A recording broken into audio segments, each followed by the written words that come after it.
Hey, salut à tous, bienvenue à ce nouvel épisode des FCG. J'ai avec moi Stéphane. Salut Steph. Salut Rob. Et aujourd'hui, on va faire une vidéo assez spéciale. En fait, c'est une vidéo de conscientisation sociale importante qu'on va faire. Alors, comme voilà, ça Sageo. C'est comme lundi. Attends, c'est comme ça ou comme ça? C'est comme ça. Ouais, faut connaître la base. Comme l'indique la vignette donc de la vidéo, l'heure est grave. C'est malheureusement avec grande déception que je vous apprends que trois, non pas un, deux, mais trois membres des FCG n'ont toujours pas vu Attack on Titan. Donc certains, ils sont tous au même endroit, plus ou moins, à peu près quoi, 6-7e épisode, à peu près. Donc le but les pauvres, ils ne savent pas. Ils ne savent pas. If only they knew.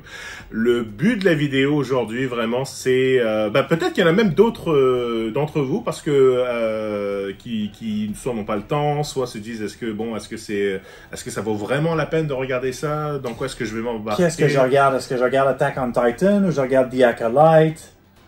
Ouais, exact. Ouais. C'est quoi The Acolyte? Je me posais pas. C'est mieux de pas savoir. C'est bon? Ah, ok, parfait. C'est le truc de Star Wars là, que personne n'a regardé. Hein. Qui a été Thanosé. Ah, c'est un verbe, c'est un beau verbe, ça. Thanosé. Ah, Thanosé. On va l'utiliser, trademark ECG. Ouais. Voilà, donc en fait, c'est quoi? C'est 90 épisodes, je pense, 95, 80, bref, beaucoup d'épisodes, presque une centaine d'épisodes. Est-ce que ça vaut la peine qu'on regarde ça, etc. Bref, je vous rassure tout de suite, il y aura pas de spoil, ok? Ceux qui savent, if you know, you know. You know. Il y aura pas de spoil. On va juste mettre la table un peu et confession personnelle. Moi, j'ai pris même je remercie la petite sœur de m'avoir offert ce t-shirt. J'étais pour une raison stupide, je l'avoue, j'étais pas anti, mais je refusais de regarder Attack on Titan à l'époque parce que le raccourci, l'anacronyme en Jap, c'était SNK. SNK pour moi c'est ça, c'est pas Attack on Titan, donc Shinokukujin, voilà. Donc j'ai refusé pendant presque 2 ans, je pense. La deuxième saison était sortie sur Netflix, que moi j'aurais dit Attack on Titan, vas-y, c'est des gens qui se baladent et tout, qui coupent du monde. C'est dégueulasse, graphiquement ça a l'air n'importe quoi. C'est triste de se priver pour quelque chose comme ça à cause d'un... Je sais. C'est comme quelqu'un qui se prive de jouer à des jeux de PlayStation parce qu'il veut juste jouer à, exemple, Wind Waker. Quand t'as Symphony of the Night sur la PlayStation 1. Ouais. Fais attention, tu vas froisser les... il y en a peut-être un ou deux de Wind Waker, là, des fans, là, mais bon. Ouais, bref, mais on avec amour, les boys. On t'aime Zelda. Je veux dire Link. Mais tu vois, justement, Bibi est assez humble joueur pour reconnaître son erreur, hein, et pour que les autres aussi voient la lumière. Ouais. Tu vois. Alors c'est pour ça que j'explique ça. Et tout le monde dans mon entourage, donc la sœurette, des amis en France et tout ça, un pote qui me disait écoute, t'as argent, vas-y, regarde, machin, tout ça. Bon, finalement, après j'ai cédé. Et au début, je suis bon, ok, vas-y, celle-là c'est... Bon, c'est côté médiéval un peu, c'est dans le passé, bon, c'est pas dans l'espace, là, donc voilà, les gens, bon, c'est pas vraiment spoilé, vous le savez, vous voyez dans le générique, là, ils sont entourés, il y a des grands géants qui les mangent, bon voilà, c'est un peu ça la prémisse. Et il reste plus beaucoup de monde sur la planète. C'est ça. Et moi en fait, on m'avait vendu ça comme étant, ma sœur donc, il m'avait dit, écoute, regarde ça, c'est super parce que oui, se battre contre les géants, c'est impressionnant, c'est important, mais aussi évidemment la relation interhumain en fait fait en sorte que c'est ça vraiment qui est le plus passionnant en fait. C'est vraiment ça, c'est les jeux politiques, c'est les relations entre les hommes, hommes là, avec un grand H, hein, parce qu'on peut encore aujourd'hui dire ça jusqu'à quand on ne sait pas. Donc voilà, c'est ça. Et mais elle m'avait rien dit d'autre à part de ça. Stéphane, si exemple, pour encourager hein, nos chers collaborateurs, hein, qu'on salue au passage. Parce que moi, en ce moment, là, on essaie vraiment de pousser, de leur dire de regarder ça, ou vous-même, chers auditeurs, qui vous demandez, mais pourquoi est-ce qu'on devrait investir plus de 90 épisodes là-dedans? Qu'est-ce que tu leur dirais pour que vraiment, ils dépassent vraiment qu'ils regardent ça de manière assidue? Ben, c'est sûr qu'il y a, sur un premier point de vue, toi, tu t'es fait influencer de regarder Attack on Titan, tu t'es fait dire c'est super bon, t'as trippé, puis ensuite, c'était contagieux, tu l'as mentionné à plusieurs personnes, ces personnes-là ont tout tombé en amour avec les séries.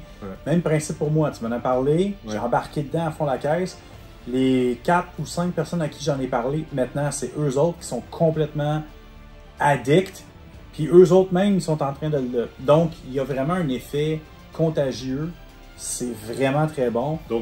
Donc bienvenue à l'église Attack on Titan. Nous sommes tous les disciples de cette église. C'est vraiment très bon pour tellement plein de points. L'histoire, d'abord et avant tout, comme tu dis, ça tourne pas juste autour des humains qui veulent tuer des géants. C'est une partie de l'histoire, mais tout ce qui se passe au niveau de l'interne de tous ces humains-là qui sont pris entre ces murs-là puis qui doivent vivre entre eux autres, puis c'est les seuls humains de la planète qui survit. Ça bâtit tellement une histoire riche, puis très intime. T'as vraiment l'impression que t'es pris entre ces murs-là avec eux autres. Le monde est petit, le monde est crowded, c'est dangereux, ça fait peur, c'est intimidant. Ça vient vraiment chercher toutes les émotions, c'est un roller coaster. Tu viens combiner ça avec le visuel qui est super beau. Il y a des épisodes qui ont coûté là, des centaines de milliers de dollars juste pour un épisode. Combine ça avec la musique qui fit à la lettre pour chaque scène, qui sont iconiques, que quand tu reconnais le son, t'as les frissons, t'as la chienne. Le contact aussi avec les autres personnages, tu t'attaches tellement à des personnages, ils ont des speeches motivants. Écoute, la liste, là, on peut en parler jusqu'à demain. Je vais arrêter de parler, je vais te laisser reprendre la parole parce que... Ouais. En parlant de générique, il y a ça.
niveau histoire, j'ai jamais vu, j'en ai vu des mangas, là, j'en ai vu des animés, tout ça. Il y a rien que j'ai vu qui était comme ça.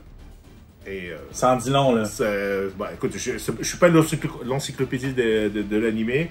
J'ai surtout fait mon cursus ces années 90, début 2000, quoi, tu vois. Mais vraiment, quand je t'ai écrit ça, je t'ai dit, regarde Attack on Titan, je t'ai dit, dude, j'ai jamais vu quelque chose comme ça de toute ma vie. Ouais. J'ai jamais vu quelque chose comme ça de toute ma vie. Ouais. Si je pouvais, j'aimerais, si vraiment j'avais un vœu, tu sais le fameux, mais toi, parmi les jeux, si tu pouvais oublier quelque chose et le rejouer, ce serait quoi? Ben moi, l'animé, ce serait celui-là. Ouais. C'est même pas Dragon Ball, et pourtant, Dragon Ball, Super Saiyajin, machin, tout ça, moi, c'est vraiment Attack on Titan parce que... les surprises sont tellement... Et c'est pas gratuit. C'est ça. C'est pas gratuit parce que dès la première page ou le premier épisode a été fait en sachant comment le dernier épisode, plus ou moins, mais quand même beaucoup, va se dérouler. Ouais. Donc, c'est ça qui est bien. Il y a des mines de placer. Ouais, et ça ne prend pas... Bon, une fois que tout est dévoilé, de façon intelligente et justifiée, le lecteur, il est récompensé. Ah ouais. Tu vois, il est le lecteur, celui qui regarde la série. Donc, de grâce, s'il vous plaît, donnez une chance. Et oui, c'est pas que c'est lent à démarrer. C'est très... c'est violent et tout ça, machin. Mais on sait pas trop sur quel pied lancer parce qu'il y arrive beaucoup de choses. Et mettons à la Game of Thrones, je vais m'arrêter là. Je veux dire, c'est... Voilà, quoi, c'est... Hein? Et puis, mais à un moment donné, on a le rythme. Ok, on a le rythme, voilà, tu as quelques moments qui sont de telle sorte. Après ça, il y a beaucoup de choses qui se passent, mais ça se dévoile de plus en plus. Et donc, c'est vraiment impressionnant de voir à quel point il a pu, pour un de ses premiers mangas, en fait, l'auteur, il a pu vraiment mettre tout ça en place. Tu parlais de la réalisation, c'est... Avec, mettons, My Hero Academia, où la patte graphique ou la qualité de l'animation était quand même plus ou moins égale pendant toutes les saisons. Attack on Titan, c'est vrai que c'est une des seules séries où j'ai vu que modernes, qui ont pu vraiment garder plus ou moins le même calibre. Et tu as raison, les scènes de 3D, c'est tout à fait ahurissant. Quand ils passent partout à gauche et à droite et tout ça. Même si vous regardez les épisodes, l'intermède, donc à l'entracte, il y a plein de détails sur les mécanismes, sur la ville, l'histoire d'origine des murs, sur les castes, sur les différents corps, les différents, parce qu'il y a plusieurs types d'armées en fait. Il y a les scouts, il y a la police interne, il y a le ravitaillement, machin, des choses comme ça. C'est vraiment bien pensé. Okay? C'est vraiment bien pensé. J'ai même du mal à croire que c'est juste une seule. Tu sais, d'habitude, t'as le dessinateur, t'as le scénariste et tout ça. Lui, il a fait tout seul. Vraiment, c'est assez impressionnant. Regardez-le, ça vaut vraiment la peine. Ça a été un des... Je sais pas si c'est vraiment une marque de reconnaissance, mais ça a été un des animés qui était le plus piraté. Ouais. Mais quand je faisais il a le même record, en fait, que Game of Thrones. Donc, je fais le parallèle, c'est vrai, ça s'arrête pas juste là. Et puis, c'est vraiment...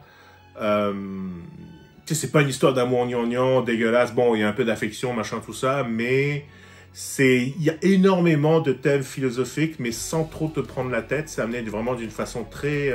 et bizarrement... Organique. Puis tu sais, ouais, très organique, très naturel. Il fait beaucoup d'introspection humaine. Ouais. Il fait beaucoup d'introspection. Puis c'est pas lourd, hein. Il y a beaucoup d'action, tout ça. C'est à la japanime et tout, tu vois. Mais ce qui me tue, moi, c'est vraiment que le sujet, un des rares... Tu sais, à un moment donné dans l'histoire, il y a c'est raconté d'une certaine façon qu'on pourrait même de nos jours appliquer et tu comprendrais, tu verrais les deux côtés. Ouais. Je vais m'arrêter là, ouais. Mais c'est fort parce que c'est la nature humaine. Ouais. La nature humaine, tu as le bien, le mal, mais est-ce que mon bien à moi dépend de... Est-ce que mon bien à moi et ton mal à toi, est-ce que pour toi ton bien... Tu vois, est-ce qu'on est interchangeable en fait, tu vois? Donc c'est ça en fait, c'est ça qui est fort et c'est ça qui fait en sorte que dans un cadre où tu as des humains emprisonnés dans des villes avec des gens qui arrivent, c'est fou le parallèle qu'on puisse faire et toutes les ramifications. Bref, de grâce, s'il vous plaît, si vous voulez passer, j'allais dire du bon temps, oui puis non, mais un temps de qualité. Voilà, je vais dire ça comme ça, de qualité que vous allez vraiment pas regretter. Et il y a vraiment un début et une fin. Il n'y a pas de produits dérivés, il n'y a pas de Attack on Titan Super ou Daima ou quoi que ce soit. C'est vraiment, voilà. Bah, après, il y a des prequels et des suites et tout ça. Bon, bref, mais vraiment, l'histoire principale, elle est faite, elle est finie de toute façon, elle est contenue, le manga est terminé et tout ça. Et je veux dire, c'est incroyable ce qu'il a pu faire. Et moi, je veux vraiment que nos 3 acolytes se bougent les fesses et trouvent le temps. Trouve le temps, Michael Q, trouve le temps de regarder Libère-toi 30 minutes par jour. Faut réorganiser les priorités au niveau de entre gaming, autres séries ou quoi que ce soit. Ouais, parce que le jeu en vaut la chandelle. Franchement, Moi, quand tu me dis de regarder ça, là, ouais, c'était pas ma priorité, mais j'ai fait du temps, puis après avoir investi 6, 7, 8, 10 épisodes dedans, c'était parti. Bah là. oui, c'était parti. C'était parti, là, c'était ça ma priorité, là. C'était toutes les autres émissions qui jouaient, là, c'était de côté, là. Puis, c'est ça, et ça se regarde vraiment, vraiment bien dans le sens où, après, bon, à part que ça finit en cliffhanger des fois. C'est un chef-d'œuvre, c'est tout. Ouais, voilà. Prenez le temps, vous allez voir, vous n'avez même pas le temps de voir le temps passer. C'est quoi, 25-26 minutes un épisode de toute façon, donc ça se passe super bien et tout ça. C'est un chef-d'œuvre au niveau multicatégorie, là. C'est quelque chose qu'on pourrait insérer dans des films là, qui jouent au cinéma, là. Level Godfather, level Rocky, level... C'est du gros calibre c'est le animé, selon moi. Ouais. C'est le animé qui peut vous... Si vous avez jamais regardé d'animé avant, c'est votre porte d'entrée. C'est sûr que c'est un peu hardcore sur certaines scènes, mais quelque chose qui sera pas bébé, qui sera pas genre comme « Yeah, j'ai des super pouvoirs, regarde la magie venir de mes doigts. » Attack on Titan. Ouais, c'est un animé qui est très intelligent, qui est très bien pensé, très fair. Ouais. Très fair pour tous les protagonistes. Moi, je trouve il y en a. Oui, t'as toujours le shonen, machin, tout ça, le héros. Il faut un héros, hein. Il faut un héros, il faut un Vegeta, voilà. Mais je veux dire, tout le reste, tu t'y attaches. T'as raison, tu t'y attaches. Il y a du character development, comme on dit. Il y a du backstory. Il y a de l'investissement dans les personnages. Parce que t'es comme, ok, je veux vraiment que cette personne-là aille au bout de X, Y, Z. De ses motivations. Ouais. Chacune a sa propre motivation et tout ça. T'en apprends un peu plus. Et c'est ça qui rend les événements qui se passent tellement, tu vois, j'en parle, j'ai des frissons, tellement viscéral, tellement poignant, mais t'as envie des fois de puncher ta télé tellement t'es pris dans un roller coaster d'émotions. Bref, s'il vous plaît, allez le voir. Et vous savez quoi, on va vous donner un petit suivi par la suite de nos acolytes, voir un peu où est-ce qu'ils en ont, où est-ce qu'ils en sont, où est-ce qu'ils seront. Et puis on verra si est-ce qu'ils vont relever le défi. On les met au défi, Stéphane, de finir la série et que eux aussi nous disent, est-ce qu'eux aussi vont devenir des prophètes de la série. Ils vont dire à tous leurs amis. Sinon, ça va être effet 2G. FDG. Donc, non, on blague. Mais de grâce, s'il vous plaît, vous aussi, dites-nous aussi si vous aussi vous avez pu devenir des prophètes ou changer la vie d'autres personnes. Ou à la rigueur, bon, ok, si jamais vous n'avez pas aimé, dites-le nous, mais bon, on va vous bloquer de toute façon. Donc, voilà. Allez, salut, ciao, bye.